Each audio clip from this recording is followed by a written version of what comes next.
শীতের একদম সকালে রাবি ক্যাম্পাস থেকে বের হয়ে রাজশাহী কলেজ এক নজর দেখে না চলে ট্রেনে, না চলে সে গ্রিনল্যান্ড শিশু পার্ক। 500 বছরের পুরাতন তেঁতুল গাছ, ইলা মিত্রের সংগ্রহশালা। এই দিকে সহজে গাড়ি পাওয়া যায় না। একটা বটবটিতে চাঁপাইনবাবগঞ্জ, মহানন্দা নদীর তীরে মোগল মসজিদ, সাঁওতালদের বাবুডাইং আলোর পাঠশালা, রাতে গরম গরম কালাই রুটি।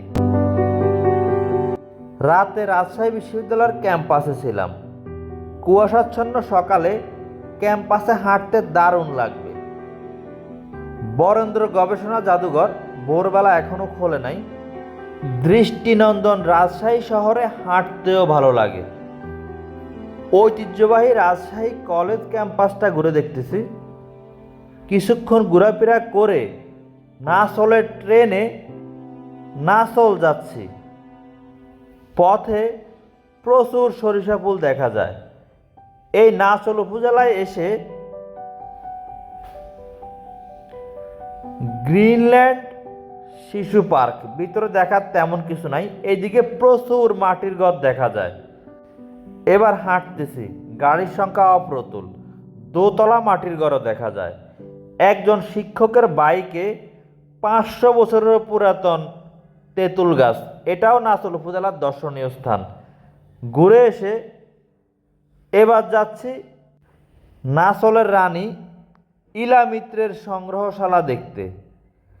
তেবাগা আন্দোলনের নেত্রী ইলা মিত্র এই অঞ্চলের কৃষকদেরকে সংগঠিত করেই তেবাগা আন্দোলনকে চূড়ান্ত রূপ দান করেন।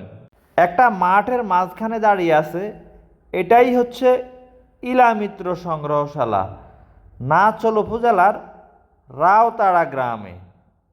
এটা একদম প্রত্যন্ত অঞ্চল, গাড়ির যোগাযোগ ব্যবস্থা খুব দুর্বল। কোনো গাড়ি নাই, এই এলাকার মানুষ কিভাবে চলাচল করে? মানুষের তো প্রয়োজনে মানুষ বাইরে যাইতে হয়। একজন লোকের বাইকে হিচ হাইকিং, তারপর একটা বটবটিতেও হিচ হাইকিং।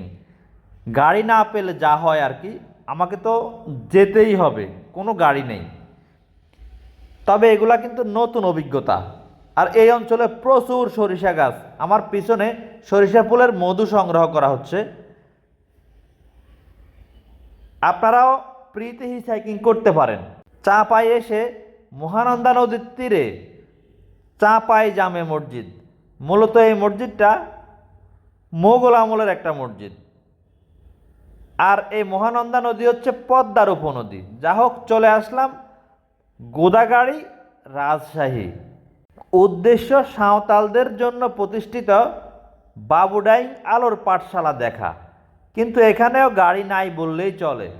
কিছু দূর হেঁটে চলে আসলাম বাবুডাইং আলোর পাঠশালা। এটাই হচ্ছে সাঁওতালদের জন্য স্কুল। এই অঞ্চলে বাঙালি থেকে সাঁওতালদের সংখ্যা অনেক বেশি। ওনারাই হচ্ছে সাঁওতাল। বেলা শেষে গরু নিয়ে বাড়ি ফিরতেছে। এইদিকে সাঁওতালরা প্রচুর গরু প্রতিপালন করতে দেখছি। যা হোক, আমি একটা অটো পেলাম অনেক কষ্টে। অটোতে করে শহরে ফিরতেছি। প্রত্যেক দিন 2000-2500 টাকা যতক্ষণ।